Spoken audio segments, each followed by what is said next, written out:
Hai, saya Andreas Bordes dan pada kesempatan kali ini saya akan share tentang 9 buku yang telah merubah hidup saya. Ketika saya kelas 3 SD, ayah saya meninggal dan saya seperti kehilangan mentor. Karena saya sudah nggak ada, ibu saya sangat sibuk bekerja.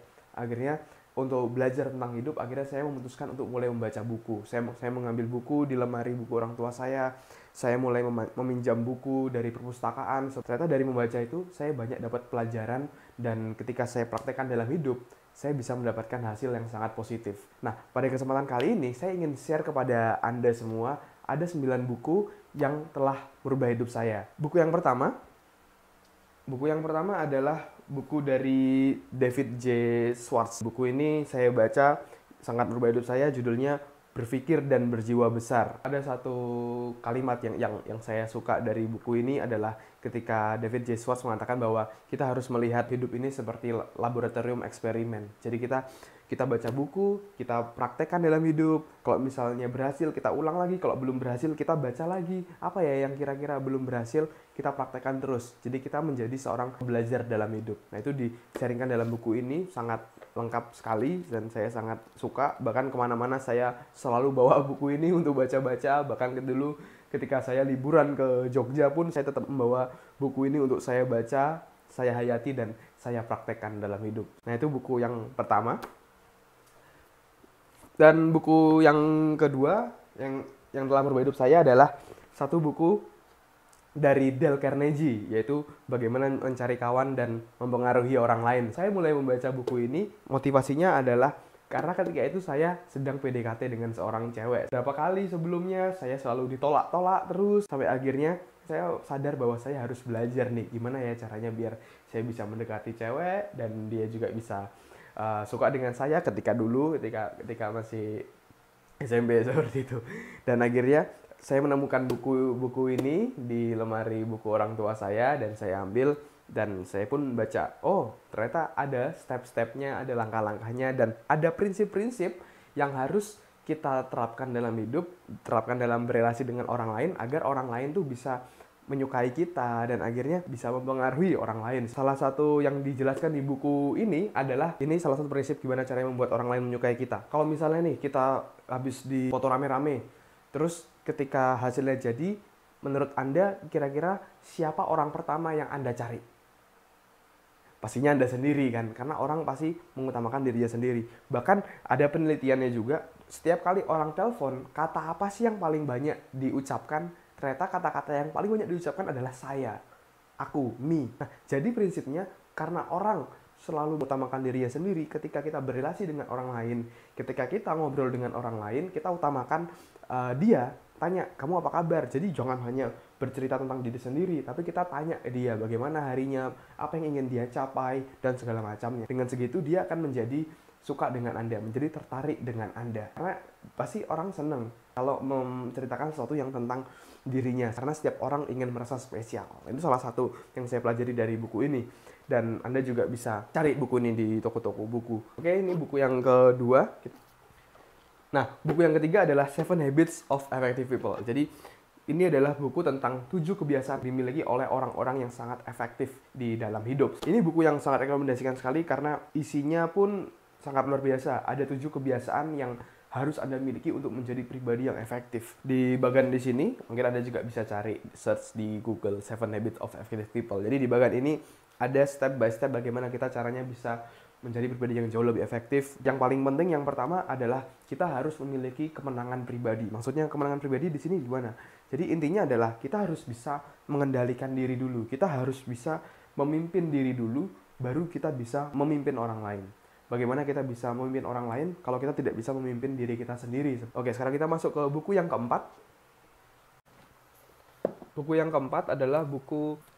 Nah, ini dia bukunya Anthony Robbins, pelatih sukses nomor 1 di dunia. Judulnya Awaken the Giant Within, bagaimana kita bisa membangkitkan raksasa dalam diri kita. Saya sudah baca dari SMA bolak-balik, bahkan saya pun masih tetap baca terus sampai sekarang. Mungkin Anda juga pernah mengalami ketika Anda selesai membaca sebuah buku, lalu beberapa hari kemudian atau beberapa saat kemudian Anda baca lagi, Anda seperti mendapatkan hal baru dari buku itu. Kok sebelumnya saya baca tapi kok saya nggak ngeh ya, saya baru ngeh ya. Nah, itu saya juga merasakan hal yang sama ketika baca buku ini. Ilmu-ilmu yang dijelaskan di sini berakar dari ilmu satu yang namanya ilmu NLP atau Neuro Linguistic Programming. Tony Robbins bisa membuatnya jadi sederhana dan bisa langsung dipraktekkan. Ya, sederhananya bagaimana caranya agar kita bisa merubah rasa takut jadi berani, bagaimana kita bisa bahagia tanpa syarat. Banyak orang membuat syarat yang susah untuk bahagia. Saya bahagia ketika nanti saya sudah sukses.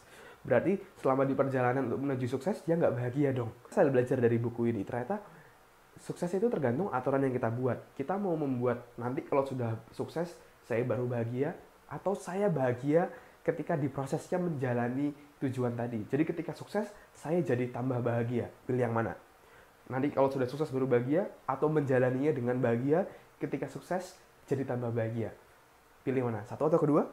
Pasti yang kedua. Nah, ini hal-hal yang sangat luar biasa dan banyak hal lagi dari buku ini yang saya pelajari. Bagaimana merubah pertanyaan, bagaimana caranya merubah fokus dalam hidup, bagaimana caranya menyusun prioritas atau value, apa yang paling penting dalam hidup, semua dari dalam buku ini. Saya sarankan cari, ini juga sudah dicetak ulang di Gramedia. Nah, buku selanjutnya, buku yang saya rekomendasikan juga bukunya dari Anthony Robbins, tapi ini buku yang pertama, yaitu judulnya Unlimited Power. Saya juga banyak belajar dari buku ini, tentang bagaimana caranya agar terus semangat setiap hari, berada dalam peak state. Saya sarankan Anda cari buku ini. Jadi, Anda beli 2 buku Anthony Robbins ini, yang Awaken the Giant Within dan juga Unlimited Power. Saya sarankan baca 2 buku ini.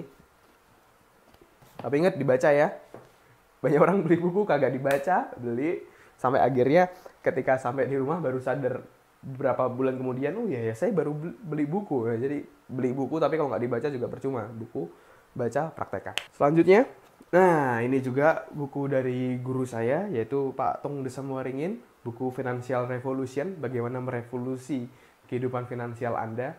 Dan buku ini sangat penting dan sangat bermanfaat untuk saya. Kenapa? Karena dalam hidup pasti kita butuh duit untuk bayar, misalnya bayar kuliah, untuk kehidupan sehari-hari, pasti kita butuh duit. Kita belajar dari SD sampai kuliah, tujuannya untuk apa? Tujuannya pasti buat cari duit kan.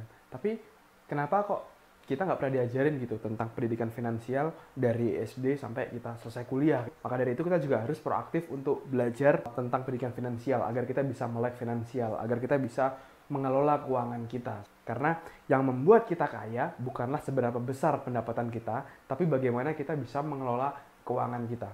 Nah, salah satu prinsip yang paling penting dalam di buku Financial Revolution ini yang telah saya praktekkan juga, yaitu tentang prinsip aset alokasi.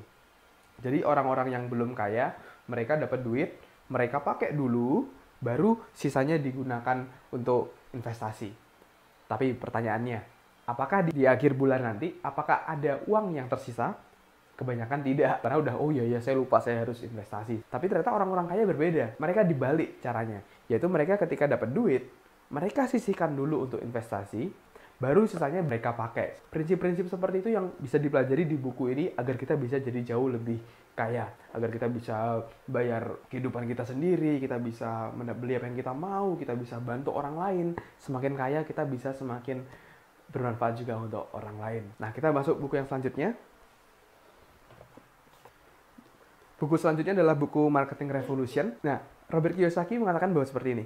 Ilmu paling penting dalam hidup adalah ilmu jualan. Kita bisa hidup dimanapun kalau kita bisa berjualan. Jadi kita harus punya kemampuan untuk menjual. Mungkin ada yang berpikir, kan saya karyawan, kenapa saya harus belajar ilmu jualan? Anda pun butuh ilmu menjual, Anda jual ide kepada atasan, jual gagasan Anda kepada atasan, sehingga Anda bisa naik pangkat. Itu dibutuhkan kemampuan menjual. Bahkan ketika Anda jadi pimpinan pun, Anda juga harus bisa menjual ide Anda, gagasan Anda, semangat Anda, kebawahan Anda, agar Anda bisa terus mencapai target. Jadi Anda juga butuh ilmu penjualan. Nah, salah satu prinsip ilmu jualan maupun ilmu marketing yang street smart, yang bisa dipraktekkan dalam hidup, saya sarankan di buku Misar Nulis Semboringin, yaitu buku Marketing Revolution. Anda bisa terapkan di bisnis Anda, di usaha Anda. Salah satu yang saya praktekkan di buku ini adalah ilmu publisitas, yaitu bagaimana caranya agar media-media meliput Anda secara gratis. Seperti yang Mr. Tung Desamuaringin lakukan ketika launching buku Marketing Revolution, naik pesawat terbang, lalu menyebar uang ratusan juta, hujan uang, banyak orang yang datang, dan akhirnya media-media nasional, bahkan luar negeri pun meliput launching tersebut secara gratis. Dan saya pun juga belajar, saya agar tidak banyak budget yang keluar, saya harus bisa membuat sesuatu yang heboh, yang layak berita, sehingga media-media datang meliput secara gratis. Akhirnya saya membuat event yang unik, yaitu launching buku dalam air. Ketika saya melaunching buku saya, Rahasia Menjadi Pribadi Dahsyat, saya launching buku dalam air, heboh. Akhirnya media-media Surabaya, lokal Surabaya seperti SBO TV, JTV, Jawa Pos, Radar Surabaya, Harian Surya, seperti itu semua datang untuk meliput. Bahkan media nasional seperti Trans TV, RCTI, Indosiar, itu datang juga meliput launching buku saya secara gratis. Karena ada sesuatu yang heboh dan layak berita. Mungkin kalau saya bayar untuk iklan, harganya bisa mahal sekali, bisa ratusan juta mungkin. Tapi saya bisa mendapatkan di slot di koran tersebut karena saya layak berita. Berita saya bisa masuk di situ, bisa dibaca banyak orang. Lalu kita masuk ke buku yang selanjutnya, yaitu buku dari Pak Dewi Gunawan yang sangat luar biasa, yaitu Becoming a Money Magnet, bagaimana kita bisa jadi magnet keuangan. Di buku ini saya belajar banyak tentang bagaimana memprogram pikiran untuk jadi jauh lebih kaya dengan visualisasi, dengan simbol sukses, dengan afirmasi dan lain-lainnya.